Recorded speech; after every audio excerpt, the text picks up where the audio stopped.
Olá! Até agora, nós lidamos com sinais analógicos modulados em amplitude ou em ângulo. Agora, nós vamos proceder ao estudo dos sistemas de comunicação utilizando sinais digitais.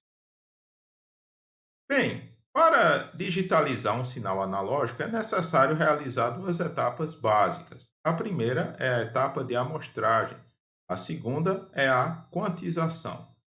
Na amostragem, nós obtemos amostras de um sinal em instantes de tempo discreto. A partir dessas amostras, passamos à segunda etapa, em que essas amostras discretas, elas são mapeadas em um alfabeto finito. Bem, o sinal digital então vai consistir em uma sequência de símbolos discretos. Nós podemos representar por números, por exemplo. Estes números nós podemos ainda passá-los para outros sistemas de numeração, e o sistema de numeração binário é o sistema preferido. Bem, passamos agora ao teorema da amostragem. O que é que esse teorema especifica?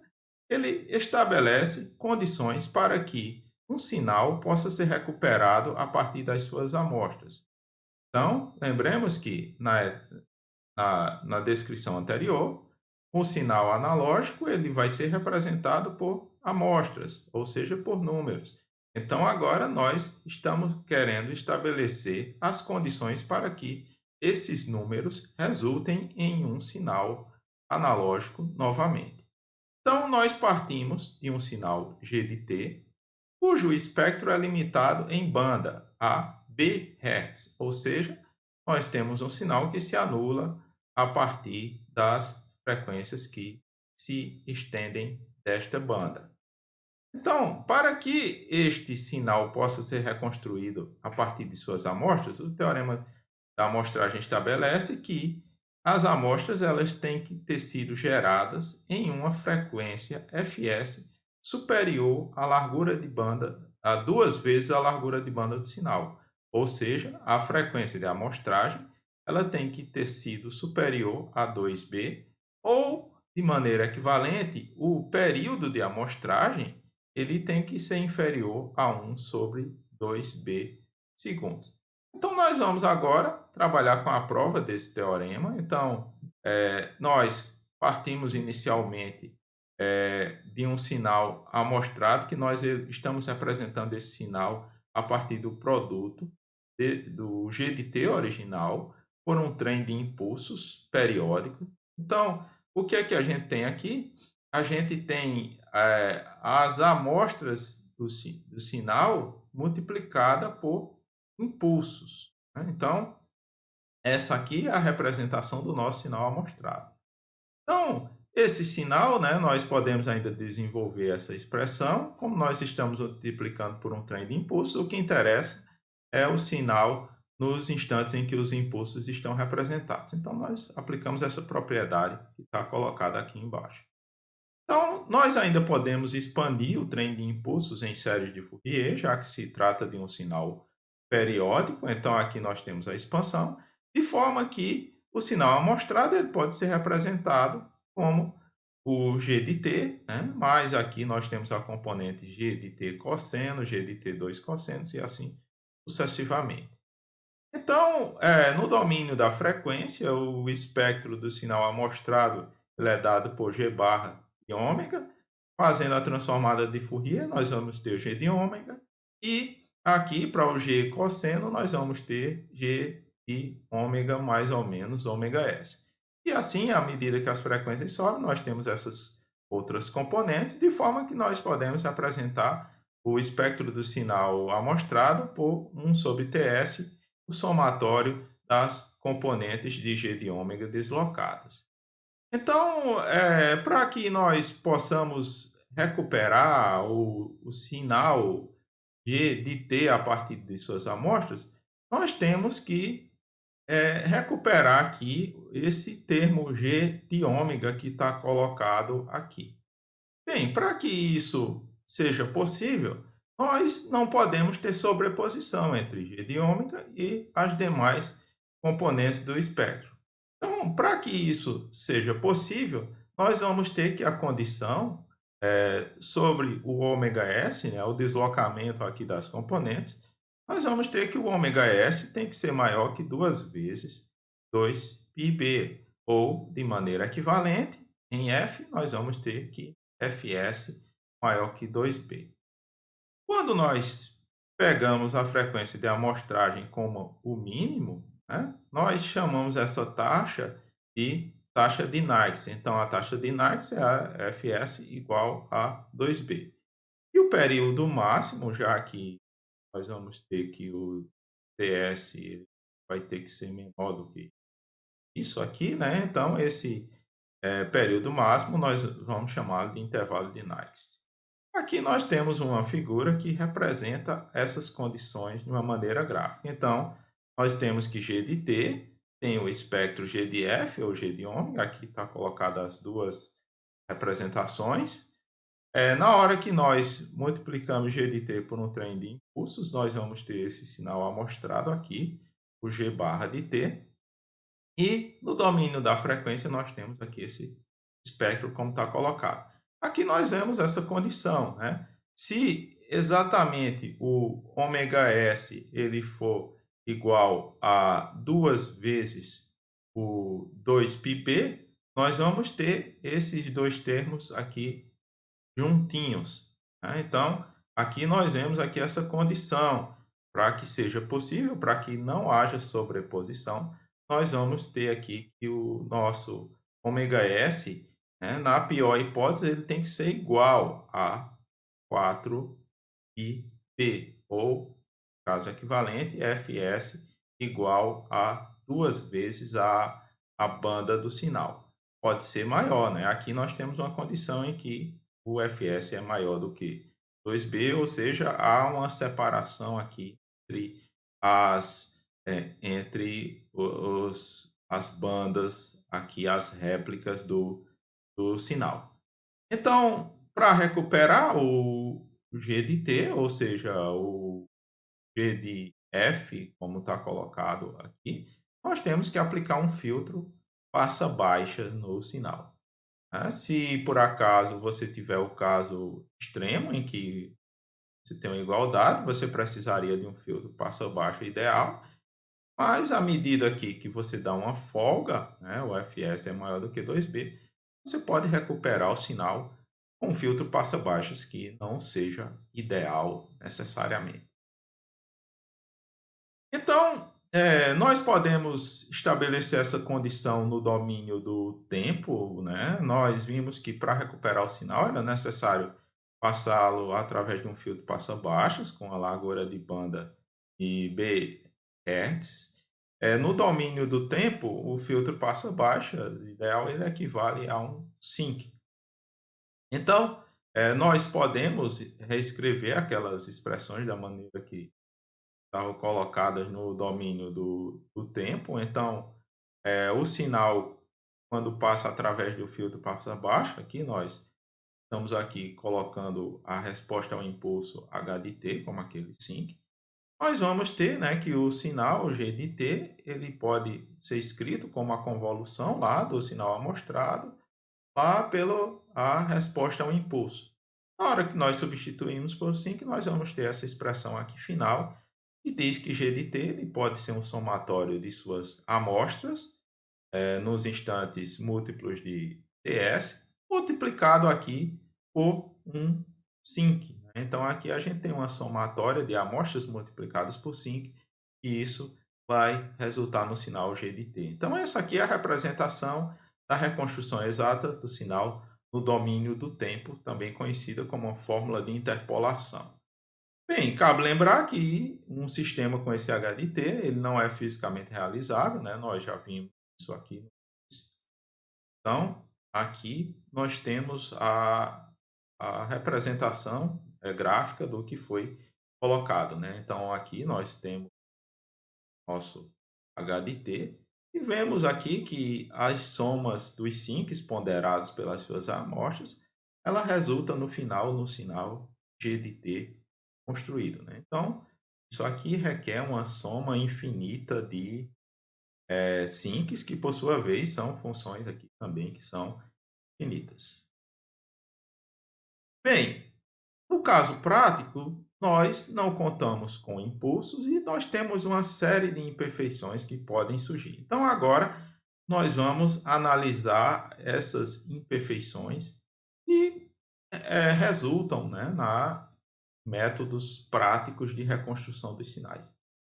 Então, o primeiro passo é que nós não temos impulsos na prática, né? Então, nós vamos reconstruir esse sinal com pulsos. Então, os pulsos eles vão ter uma amplitude aqui finita e a duração deles, né, é maior aqui do que o zero. Então, idealmente, o impulso ele vai ocorrer num instante infinitesimal. Na prática, nós temos um pulso que ele tanto vai ter um teto aqui, né, quanto ele vai ter uma duraçãozinha aqui maior do que zero. Então, o que é que nós vamos fazer? Nós vamos pegar as amostras do sinal aos múltiplos do intervalo de amostragem, do TS, e nós vamos multiplicar essas amostras pelos pulsos, resultando aqui um sinal que não é mais o G barra T, mas um G T como está colocado. Então, a pergunta que fica é: eu posso recuperar G de T a partir desses pulsos, como estão colocados aqui? A resposta é sim. Nós podemos fazer a análise de forma similar. Então, o G tilde T, o sinal representado por pulsos, ele pode ser representado por G de NTS, as amostras, vezes os pulsos. E, por sua vez, nós podemos representar os pulsos e, como a convolução de um pulso base P de T com impulsos. Isso aqui dá para ser feito. Então, isolando aqui esses termos, nós vamos ter que G tilde T equivale ao P de T. Temos um pulso base com o G barra de T, que o G barra de T é um sinal, o sinal em que a gente tem as amostras multiplicada por impulsos. Então, aquilo que nós vimos aqui inicialmente. Então, no domínio da frequência, nós vamos ficar com G tilde T tendo uma transformada G tilde de F. E fazendo a transformada de Fourier do que está colocado aqui, nós vamos ter P de F vezes 1 sobre T e de F menos NFS. Aqui, separando, nós vamos ter o termo G de F e nós vamos ter os demais termos aqui nas frequências mais altas. Então, o que a gente está interessado é nesse G e F, como está colocado aqui, se a gente quiser recuperar o sinal. Então, para fazer isso, nós vamos precisar de um filtro que elimine as componentes que estão nas frequências superiores. Então, a gente teria ainda um filtro passa-baixas, mas que ele desfaça aqui também o efeito do P, né? Então, nós vamos ter que ter essa equação, G de F é o sinal final, o G de T que a gente quer, vai ter que ser igual a um filtro, que a gente vai chamar aqui de filtro equalizador, vezes aqui o sinal que nós temos representado aqui pelos pulsos. Então, isso aqui nós podemos colocar aqui nessa condição, né? O EF vezes o P, a partir da equação anterior, ele vai ser igual a zero, então nas frequências superiores, e vai ter que ser igual a TS. Né? O que a gente está fazendo aqui é exatamente e colocando alguma coisa no meio, né, que multiplicada pelo P, ele deu TS, então vai cancelar esse termo aqui e a gente vai ficar com o G como está colocado. Então, o filtro que vai fazer essa função é chamado de EF aqui e é um filtro equalizador. Então, se a gente conseguir fazer um filtro que represente, que faça essa operação matemática, nós vamos conseguir recuperar o G de T, apesar de nós termos reconstruído o sinal com pulsos e não com impulsos, como é o caso ideal. Nós podemos ter formatos de pulsos específicos. Nós podemos, por exemplo, ter um pulso retangular. Então, aqui é um caso específico de reconstrução prática, que se chama de um sistema de retenção de ordem zero, ou Zero Order. E nós aqui, né, a ideia aqui é que nós pegamos o valor da amostra em um determinado tempo e a gente segura ele por um determinado instante. Então, a gente tem esse formato de pulso retangular. Então, aqui no próximo instante de amostragem, a gente tem também um valor que a gente segura aqui em determinado instante. Então, isso aqui é uma forma de reconstruir o sinal através de pulsos com uma duração TP. Aqui o filtro aqui tem uma dura unitária. Bem, nós ainda temos outros problemas aí que possam surgir na reconstrução, né? O primeiro, nós lidamos ali com a questão do pulso, né? Nós também ainda temos uma hipótese aqui que foi feita, né? Se você quiser usar a frequência lá de 2B, né, você teria que ter um filtro ideal. Só que na prática a gente não tem um filtro ideal, então a gente precisaria dar uma folga entre as bandas. Então, na prática, né, você vai ter uma frequência de amostragem que é maior que 2B. E isso daí é ditado pela forma como você pode construir os filtros. Então, se você pode construir um filtro mais próximo do filtro ideal, você pode ficar mais próximo da frequência de Nice. Se por acaso você não tem essa tecnologia ou você não quer atingir esse nível de complexidade, você tem que deixar uma folga maior aqui entre as bandas. Então, aqui a gente está colocado isso aqui de uma maneira gráfica. Aqui, no caso em que o fs é igual a 2b, nós temos exatamente, para recuperar o sinal, nós teremos que ter um filtro ideal. Não importa aqui o caso, né? Se com pulsos retangulares ou impulsos, né? A gente teria que ter um filtro ideal desse jeito. E aqui nós temos o caso em que a gente escolheu o fs maior que 2b, então você tem uma folga aqui entre as bandas, então você pode usar aqui um filtro que não seja o filtro ideal, um filtro prático. Além disso, né, nós podemos ter o que a gente chama de um fenômeno chamado de aliasing ou dobra espectral, ou ainda conhecido como mascaramento.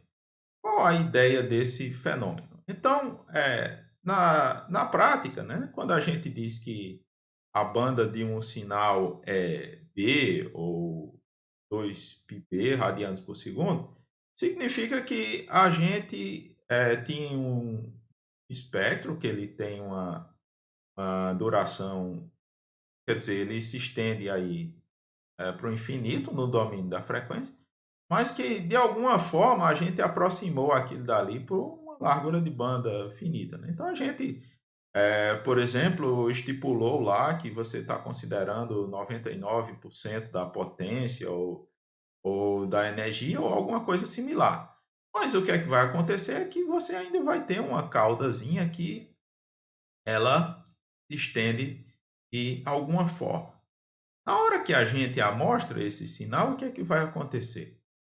Esse sinal, né, ele vai ser replicado lá nos múltiplos da frequência da amostragem, e essa cauda ela vai influenciar, né? Ou seja, ela vai aqui se a gente for pegar essa frequência, a ômega 2 que eu estou colocando, né? A cauda ela vai dessa réplica ela vai aparecer aqui e ela vai interferir aqui desse lado, né? Então, observe que aqui a gente vai ter uma soma G e F, como está colocado aqui, e você vai ter um incremento aqui nessas frequências mais altas. Então, esse fenômeno aqui a gente chama de mascaramento.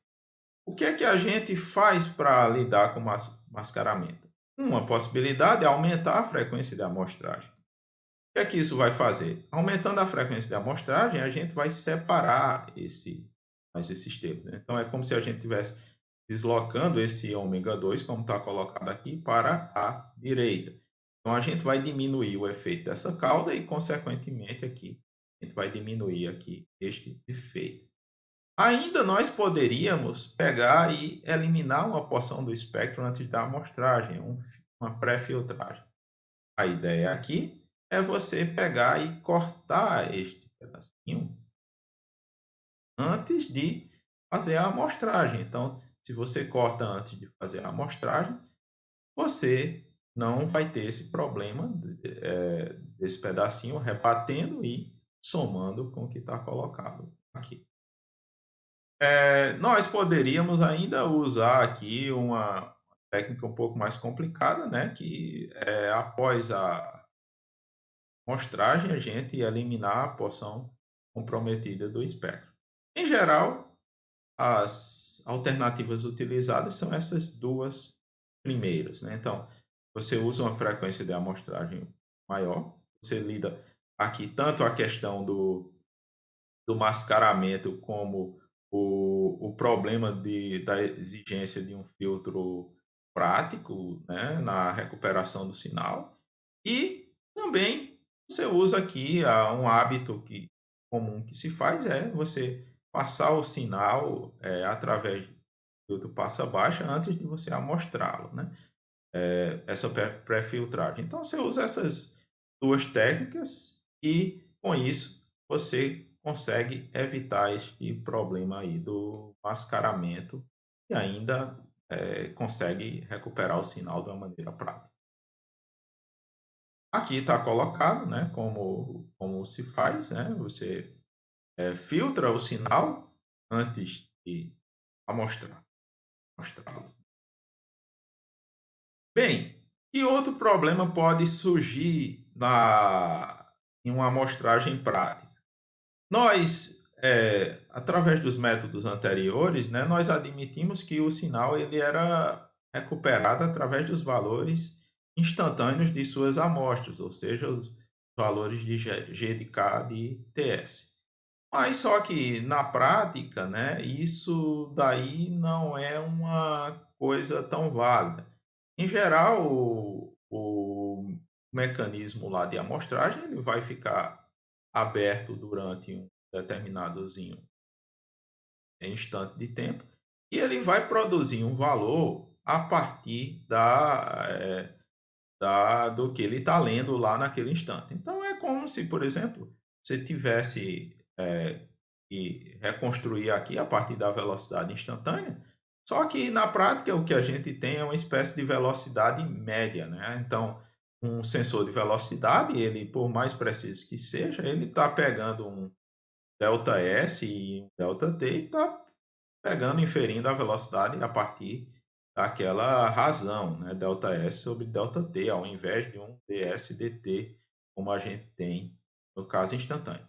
Então, da mesma forma, a gente pode ter um valor de uma amostra, ele inferido a partir de uma média de valores, né?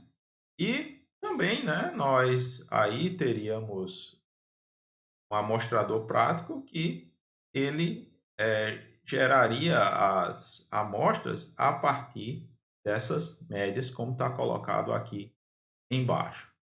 Bem, aqui está colocado isso aqui numa figura gráfica, é como se você, para gerar as amostras, você estivesse abrindo aqui o seu amostrador num determinadozinho de tempo, para poder gerar aqui os valores das suas amostras.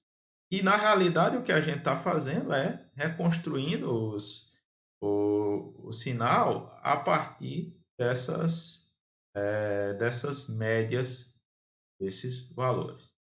Bem, isso daí não gera problema. Como isso é uma operação conhecida, a gente pode pegar e pode desfazer o que foi colocado, né? Então, lá no livro de vocês, no livro texto, tem detalhado um pouco esta operação, o que a gente vai incluir lá no nosso equalizador na prática é a possibilidade de neutralizar T, que a gente vai chamar de F0 de F, que é o termo aqui que foi responsável aqui por essa amostragem não ideal, pelo fato de você estar considerando uma média de valores e não propriamente o valor instantâneo como a gente teria.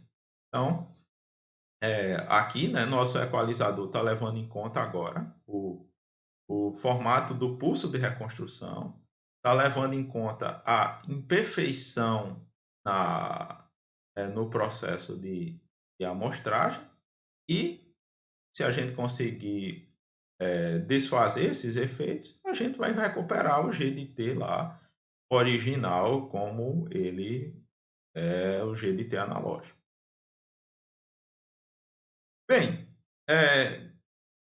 vimos aí os processos de imperfeição, né? Então, uma vez que nós apliquemos os processos corretos, né? De amostragem, lá respeitando o teorema de Nikes, e respeitando as restrições, a gente vai conseguir tanto passar um sinal analógico, representá-lo através de suas amostras, como nós vamos poder reconstruir esse sinal analógico a partir de suas amostras, a partir, por exemplo, de uma sequência de números, que a gente vai ver adiante. Nós ainda podemos usar esses sinais amostrados para realizar o que a gente chama de modulações de pulso. Então, nós temos aqui algumas possibilidades de trabalhar aí com pulsos. Nós temos o caso PAN, que é a modulação por amplitude de pulso, em que a gente estaria representando as amplitudes dos sinais por pulsozinhos, como estão colocados aqui, né? Nós poderíamos pegar e usar a amplitude do sinal para variar a largura de um pulso, é o que a gente chama de DWM, está colocado aqui. Então, nós vemos que amplitudes maiores do sinal geram pulsos com larguras maiores. E ainda nós poderíamos variar o que a gente chama de a posição do pulso. Então, nós temos aqui uma referência central, em que o pulso aqui, de uma largura fixa, ele se desloca em relação a esse ponto central, baseado aqui no valor da sua amplitude. Então, uma amplitude maior, ele fica mais aqui à esquerda, uma amplitude menor, né, negativa, ele fica aqui à direita. Então, isso aqui é o que é conhecido aqui como PPM. E nós temos o PCM, que é um pouco aqui do diferente do que está aqui, apesar de todos aqui receberem esse nome aqui, modulação, e aparecer aqui no meio, né? O PCM é algo que nós vamos estudar nos próximos vídeos aí, que é um método de conversão analógico digital, mas que ele está colocado aqui no meio. Então, a partir dessas modulações de pulso, eu poderia, por exemplo, utilizar a multiplexação do tempo e, através da intercalação dos instantes de tempo, eu poderia estar transmitindo, por exemplo, dois sinais. Então, aqui a gente estaria transmitindo as amostras do G1, como colocado, né? E através desse intercalamento, ou seja, essa multiplexação por divisão no tempo, eu estaria transmitindo aqui o G2. Isso é possível aqui com essa utilização das modulações em pulso. Então, é isso.